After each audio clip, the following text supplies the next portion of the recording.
Hi friends, అందరికీ నమస్కారం. Welcome to employees updates. ఈ ఛానల్ ద్వారా టీచర్లకు, ఉద్యోగులకు మరియు పెన్షనర్లకు సంబంధించి ఎప్పటికప్పుడు లేటెస్ట్ అప్డేట్స్ తెలియజేయడం జరుగుతుంది.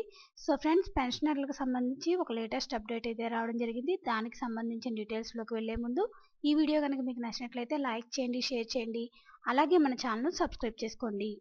ప్రధానమంత్రి నరేంద్ర మోడీ అధ్యక్షతన గురువారం సాయంత్రం జరిగిన మంత్రిమండలి సమావేశం ఇందుకు ఆమోదముద్ర వేసింది. తాజా నిర్ణయం వల్ల సుమారు 49.18 లక్షల మంది కేంద్ర ప్రభుత్వ ఉద్యోగులు, 68 లక్షల మంది పెన్షన్దారులకు ఏడాదిలో 12,869 కోట్ల అదనపు ప్రయోజనం కలగనుంది.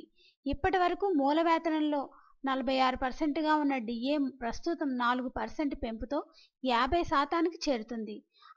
అందువల్ల ఉద్యోగుల ఇంటి అద్దె భత్యాన్ని ప్రస్తుతం ఉన్న 27% నుంచి 18%, 9% నుంచి వరుసగా 30, 20, 10%కి పెంచుతున్నట్లు కేంద్ర మంత్రి పీయూష్ గోయల్ వెల్లడించారు. గ్రాట్యుటీ పరిమితిని 20 లక్షల నుంచి 25 లక్షలకు పెంచారు. ఉద్యోగులకు లభించే వివిధ ప్రయోజనాలను 25% మేర అదనంగా పెరగనున్నాయి. దేశంలో కృత్రిమ మేధ అభివృద్ధి పరిశోధనల కోసం సమగ్ర వ్యవస్థ ఏర్పాటు చేసే దిశగా 10,372 కోట్లతో ఏఐ మిషన్కు కేంద్ర మంత్రివర్గ ఆమోదం తెలిపింది. అలాగే ప్రభుత్వ ప్రైవేటు భాగస్వామ్య విధానంలో ఇది పనిచేస్తుంది.